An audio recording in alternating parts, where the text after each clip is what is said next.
تو اس حوالے سے بندے کو کیا موٹیویشن، کیا اس کے اندر وہ رویوں کو تبدیلی لانے کے لیے کرنا چاہیے؟ ایک بنیادی بات اس میں آپ سمجھیں، بڑی خوبصورت بات آپ نے کی۔ رسول اللہ صلی اللہ علیہ وسلم کا بھی حکم ہے اور قرآن کا بھی حکم ہے کہ نیچے دیکھ کے چلو، ایسے اونچا مت دیکھو۔ جب آپ پریکٹس ہی یہ کر لیں گے کہ میں نے نیچے دیکھنا ہے، تو آپ کو جو کچھ بھی نظر آئے گا اپنے سے نیچے والا نظر آئے گا نا، آپ کبھی غیر مطمئن نہیں ہوں گے۔ اور جب آپ اوپر دیکھیں گے تو آپ کہیں گے اوہو اس کے پاس تو 6 گاڑیاں ہیں، میرے پاس تو ابھی 3 ہی ہیں، تو آپ بے چین ہو جائیں گے۔ کیا بات! تو سب سے بڑی اطمینان کی جو چیز ہے وہ ہے نیچے دیکھنا۔ ہمیشہ نیچے دیکھو۔ کیوں؟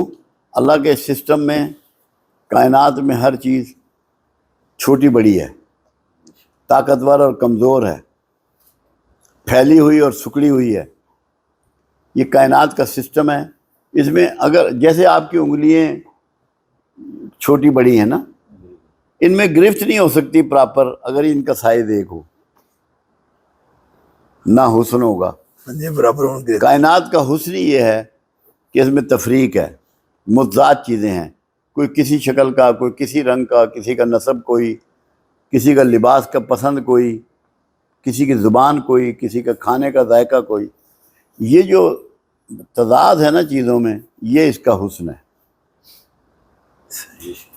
اسی لیے اللہ بھی حسین ہے کہ جو اللہ آپ کو زندگی دینے والا ہے وہی موت دینے والا ہے، تضاد ہے۔ تو یہ موٹیویشن کا طریقہ یہ ہے کہ جب بھی آپ پریشان ہوں یا آپ سمجھیں کہ آپ کے کاروبار میں کوئی نقصان ہو گیا ہے، پیسے کم ہو گئے ہیں یا کوئی وجہ بھی، تو پھر دیکھیں نیچے کہ لوگ کس حال میں زندہ رہ رہے ہیں۔ اس کی ایک مثال میں آپ کو بتاؤں۔ ایک بزرگ تھے، اللہ کے نیک بندے تھے، عبادت گزار تھے۔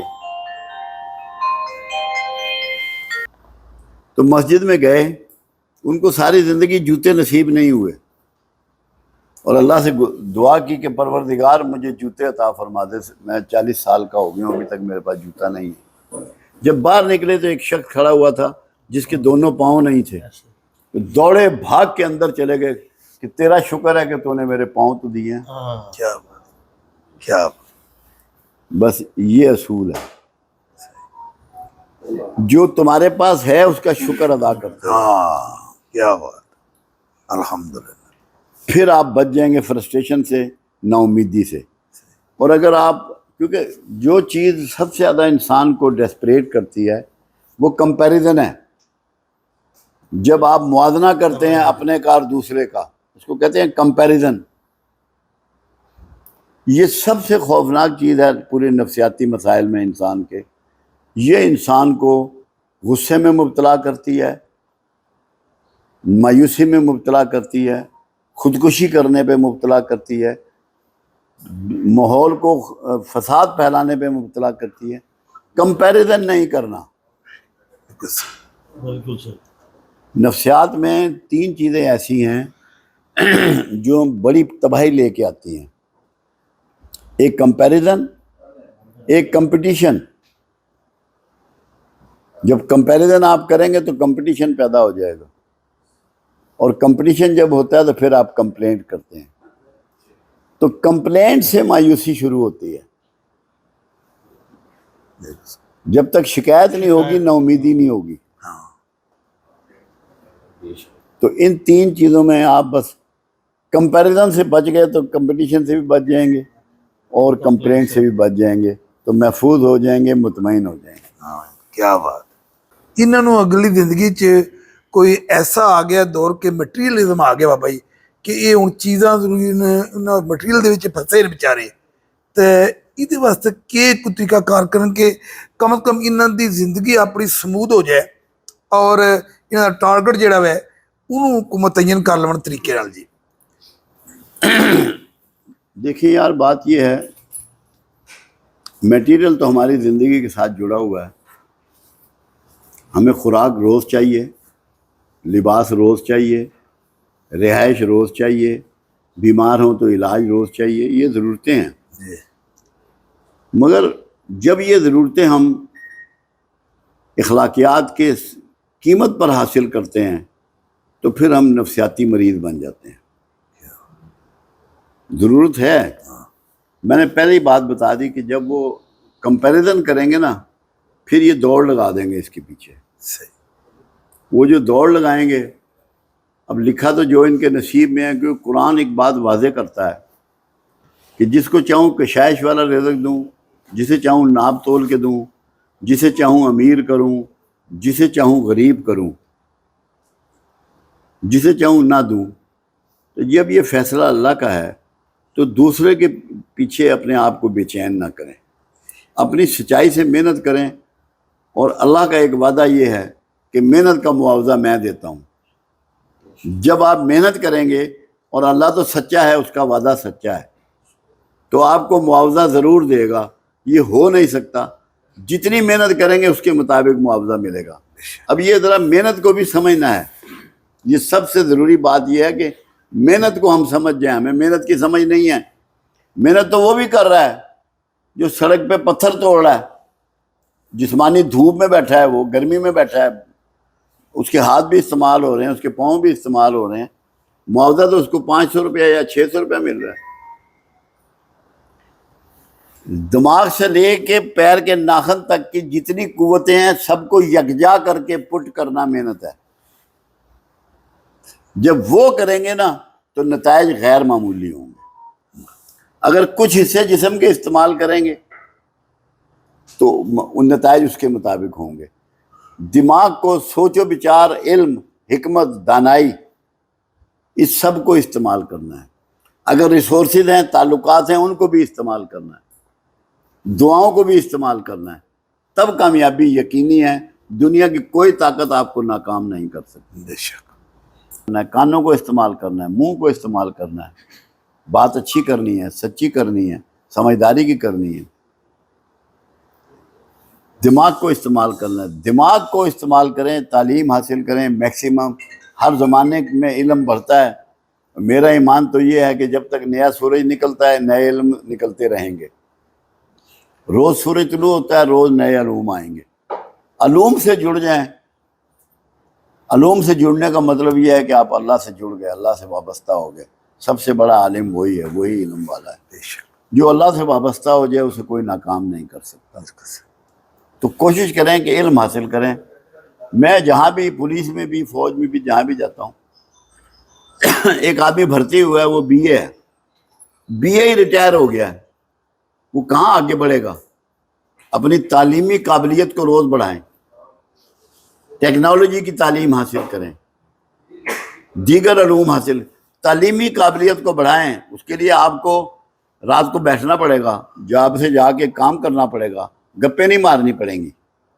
گپے مارنے کو چھوڑیں، تعلیمی قابلیت اور اہلیت میں اضافہ کریں.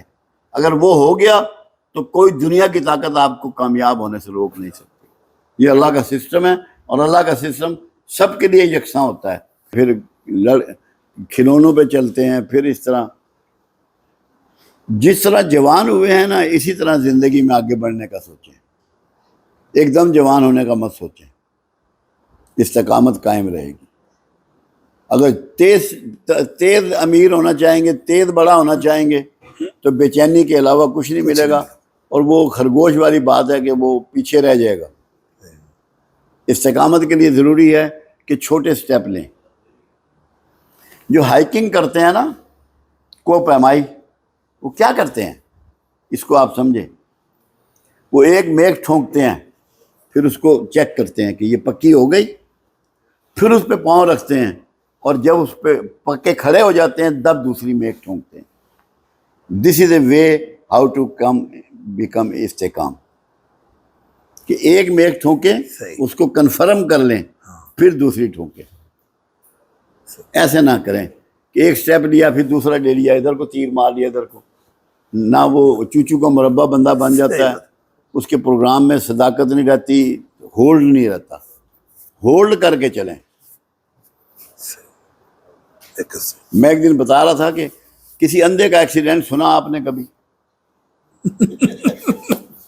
ہاں کہ کسی اندھے کا ایکسیڈنٹ ہوا ہو؟ کبھی سنا ہو؟ آج تک نہیں سنا. کیوں؟ کہ وہ ہولڈ کر کے چلتا ہے، سہارا لے کے چلتا ہے. تو علم کا، تقوی کا، یقین کا، بھروسے کا، جدوجہد کا، تحقیق کا سہارا لے کے چلے. کیا بات، زبردست. یہ ابھی بتاتا ہوں بات، بہت اچھا سوال ہے کیونکہ یہ پھنسے ہوئے ہیں لوگ یہاں. کیلیفورنیا سے ایک استاد آئے P H D, professor Ahmad Rafiq کے پاس گئے، ایک اور جگہ گئے، 4-5 جگہ، پھر میرے پاس آ گئے. کہنے لگے یہ تقدیر کیا ہے؟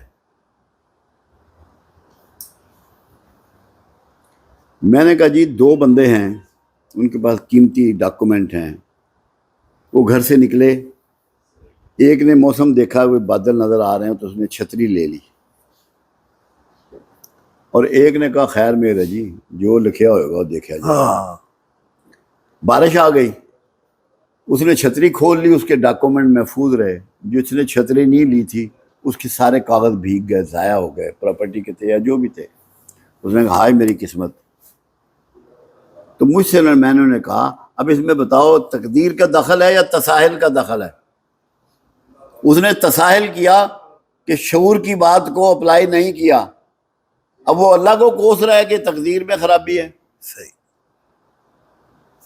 اس نے عقل کو پراپر وقت کے مطابق یوٹیلائز نہیں کیا. جو تقدیر ہے وہ کیا ہے؟ آپ کے ماں باپ آپ کا مقدر ہیں، آپ وہ نہیں بدل سکتے. جو چیز آپ تبدیل نہیں کر سکتے وہ تقدیر ہے. اپنا فیس نہیں بدل سکتے، اپنا خون نہیں بدل سکتے، اپنے بہن بھائی نہیں آپ بدل سکتے، اپنا خاندان نہیں آپ بدل سکتے. جو چیز آپ بدل سکتے ہیں وہ تقدیر نہیں ہے، جس میں ایفرٹس ہیں. اگر یہ بات ہوتی تو پھر جدوجہد کرنے کی، کوشش کرنے کی دین نے پھر اجازت نہ دی ہوتی ہاں، کہ بیر جو ایسے ہو کے بس انتظار کرو. جو ہے نوالا آ کے منہ میں گر جائے گا. اللہ آپ کو سمجھا رہا ہے کہ رزق کہتا ہے میں دیتا ہوں. گندم آپ اگاتے ہیں، اس کو کاٹتے ہیں، اس کو پیستے ہیں، اس کا آٹا بناتے ہیں، گھر میں گوندتے ہیں، پھر بھی نوالا بناتے ہیں. سب کچھ تو آپ کر رہے ہیں. اس بھید کو سمجھ لیں. آپ کو محنت کرنی ہے اور تقدیر کو بھول جانا ہے، کیونکہ وہ دیوار کے پیچھے ہے. جو دیوار کے پیچھے ہے اس کو چھوڑ دیں. آپ کی تقدیر یہ ہے کہ آپ محنت کے عادی ہو جائیں تو آپ کامیاب ہی کامیاب ہیں. جو چیزیں آپ تبدیل نہیں کر سکتے وہ تقدیر ہے. جو تبدیل کر سکتے ہیں، موت آپ تبدیل نہیں کر سکتے، وہ آگے رہے گی، اس کا ٹائم مقرر ہے. اچھائی برائی آپ کر سکتے ہیں، تبدیلی لا سکتے ہیں، کوشش کر سکتے ہیں، جدوجہد کر سکتے ہیں، وہ کرنی چاہیے. میں نے سنا ہے کہ میں نے پوچھا بھی تھا دادا صاحب سے کہ جب ہم فرض نماز پڑھتے ہیں یا سنت ادا کرتے ہیں تو پہلی رکعت میں تو ہم نے سبحانک اللہم بھی پڑھنا ہے، بسم اللہ بھی پڑھنا ہے. جب دوسری رکعت میں کھڑے ہوتے ہیں سورہ فاتحہ سے پہلے بسم اللہ پڑھنا ہے کہ نہیں پڑھنا؟ سورہ فاتحہ بسم اللہ کے بغیر ہے ہی نہیں.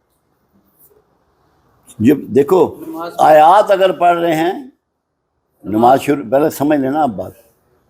آیات میں آپ کو پہلے بسم اللہ پڑھنے کی ضرورت نہیں ہے. اگر آپ کوئی سورت ہی پڑھ رہے ہیں سوائے سورہ توبہ کے، سورہ توبہ میں بسم اللہ نہیں ہے. آپ نے جو سورت جب شروع کریں گے تو بسم اللہ لازمی پڑھنی. اگر کوئی آیت بیچ میں سے پڑھ رہے ہیں قرآن کی تو پھر اس میں بسم اللہ پڑھنے کی ضرورت ہے. یہ سمجھنا چاہتے ہیں کہ جو باقی 3 رکعتیں ہیں، ہاں، جب اس میں سورہ فاتحہ پڑھنی ہے تو اس سے پہلے میں نے بسم چاہے اللہ پڑھنی 100 دفعہ پڑھنی ہے سورہ فاتحہ، ہے. بسم اللہ پڑھنی ہے پھر وہ اس کا حصہ ہے. اس سے اس کا ٹھیک ہو میں گیا. سورت کی بات کر رہا ہوں، آیت کی نہیں. آیتیں بھی آپ سورہ فاتحہ کی اگر آیتیں پڑھیں گے نا کچھ، کیونکہ ضروری نہیں آپ 3 آیتیں بھی پڑھ سکتے ہیں، یہ تو 7 آیتیں ہیں، تو 3 آیتوں سے نماز ہو جاتی ہے، تو پھر بسم اللہ نہیں پڑھیں گے. سورت جب پڑھیں گے سورت بسم اللہ سے شروع ہوتی ہے سوائے سورہ توبہ کے. یہ اچھا جی، بہت زیادہ اس گل کی تصحیح ہوئی اج، فیاض صاحب بھی ایگری ہو گئے کہ دیکھو یہ چھوٹی چھوٹی چیزیں. میں شکریہ ادا کرنا صدام صاحب دا کہ اس سوال کے جواب میں بہت سارے نے مسئلہ حل ہوا جی کہ یہ پہلی رکعت ہی پڑھ لیں. اصل بات بیٹا یہ نہیں ہے. میں ایک دفعہ نماز پہ لیکچر دے رہا تھا، اسلامی یونیورسٹی کا ایک طالب علم آیا تو کہنے لگا کہ میں رفع یدین کرتا ہوں، آپ نہیں کرتے، تو میری نماز ہو جاتی ہے؟ میں نے کہا بالکل ہو جاتی ہے۔ میں نے کہا نماز ہونے یا نہ ہونے کا تعلق خشوع و خضوع سے ہے، رفع یدین کرنا نہ کرنا، کو ہاتھ چھوڑ کے پڑتا ہے، اس سے نہیں ہے۔ اگر آپ میں یہ ہے احساس کہ مجھے اللہ دیکھ رہا ہے تو نماز ہو جائے گی، کیونکہ خشوع اور خضوع اللہ کے رسول صلی اللہ علیہ وسلم نے بتایا کہ بنیاد ہے نماز کی۔ خضوع یہ ہے کہ آپ اللہ کو دیکھ رہے ہیں، وہ تو ہمارا مقام نہیں ہے۔ یہی احساس پیدا ہو جائے کہ اللہ مجھے دیکھ رہا ہے، واچ کر رہا ہے، تو آپ کی نماز ہو جائے گی۔ اور اگر آپ نے لوگوں کا خون پیا ہوا ہے، حرام کھایا ہوا ہے، تو پھر جو مرضی کر لیں آپ، پھر کچھ بھی نہیں ہوگا۔ بالکل صحیح۔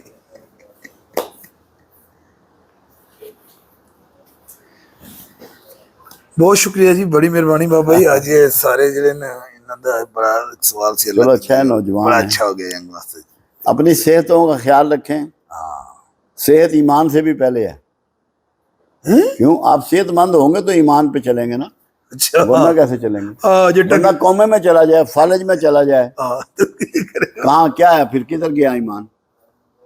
کیا بات، بڑی ضروری ہے صحت۔ صحت کا سب سے پہلے خیال رکھیں۔ اللہ کے رسول صلی اللہ علیہ وسلم نے ہیلتھ پر بہت ایمفیسائز کیا۔ کھانا کم کھائیں، دوپہر کو تو بالکل مت کھائیں۔ سورہ مریم میں ہے کہ 2 ہی ٹائم کا کھانا ہے، صبح اور شام کا کھانا۔ اب پرانے لوگ ہیں، جملے ہیں، وہ جی بس دو وقت کی روٹی چل رہی ہے، 2 وقت کا ذکر ہوتا ہے، 3 وقت کا کبھی کسی جملے میں بھی ذکر نہیں آیا۔ اما ہمارے ہاں ہوں تو برنچ بھی آ گیا۔ جس خطے کے ہم رہنے والے ہیں، یہاں 2 ہی ٹائم کا کھانا ہوتا تھا، دیگر ویلے کھاتے تھے مغرب سے پہلے اور صبح، دوپہر کو کچھ بھی نہیں ہوتا تھا۔ تو یہ دوپہر کے کھانے نے ہمارے ساتھ بہت سی بیماریاں جوڑ دی ہیں۔ اوور ویٹ ہونا لوگ شروع ہو گئے ہیں، سست ہونا شروع ہو گئے ہیں، کیونکہ جو کھائے گا وہ سوئے گا، تو کام میں تسائل پیدا ہوا اس سے۔ جی بڑھ سا وزن تیار تھی، روٹی بند ہو گئی۔ نہیں کھانے نہیں، ہم نے تو لکھ کے لگایا ہوا اپنے قرآن سورہ مریم پڑھ لیں۔ ہاں ایک جماعت ہوتی ہے، کچھ بھائی دوست بیٹھے رہتے ہیں، جماعت ہو رہی ہے بیٹھے رہتے ہیں، فون پہ لگے رہتے ہیں۔ اچھی بات نہیں ہے، خوبصورت بات نہیں ہے، بڑھیا بات نہیں ہے، مگر آپ ان کو برا مت سمجھیے۔ نہیں میں آپ کو بتا رہا ہوں، کیا بات ہے۔ ہاں ان کو احساس ہے، اگر وہ غلطی کر رہے ہیں اللہ سے دعا کریں کہ اللہ انہیں ہدایت، آپ ان کے لیے دعا کرنی ہے۔ کیا مگر بات، انہیں برا نہ کہیں۔ ہاں ڈنڈا نہ کر لو اندر، ہاں میرا اس سے مطلب مشکل ہو جائے گا، وہ بڑھیں گے نہیں ادھر، آگے نہیں بڑھیں گے۔ انہیں چاہیے کہ وہ جماعت میں شامل ہوں، کیونکہ یہ توہین ہوتی ہے جماعت کی کہ آپ وہیں بیٹھے ہوئے ہیں۔ اگر آپ اٹھ نہیں سکتے تو اور بات ہے، اگر وضو نہیں ہے نا اور پانی نہیں ہے، یا آپ کو دقت ہے وضو میں، یا لباس ایسا ہے، تیمم کر لیں۔ اللہ نے بھاگنے نہیں دیا، تیمم دے دیا ہے، کیا بات۔ تیمم کر لو، شامل ہو جاؤ۔ چکر مت چلاؤ کہ میرا وضو نہیں ہے، کپڑے ناپاک ہیں، ناپاک کپڑے ہیں، چھینٹے مار لو ان پہ، بھاگ نہیں سکتے۔ کیا اللہ نے بھاگنے نہیں دیا۔ یہ ہے تو بظاہر آسانی، مگر یہ بندش بھی ہے کہ آپ کو جکڑ لیا ہے کہ میں سفر میں تھا، سفر میں کب منع ہے نماز، میرا وضو نہیں تھا۔ اب میری بیوی ہے، جب بیمار ہوتی ہے تو میں اسے کہتا ہوں بیڈ پہ ایسے ہاتھ مارنا اور اپنے لیٹے لیٹے تو نماز ادا کر لو، نماز تو ادا ہو جائے گی۔ بہانہ نہیں ہونا چاہیے نماز کے لیے، جو بہانہ ہے یہ شیطان کا عمل ہے۔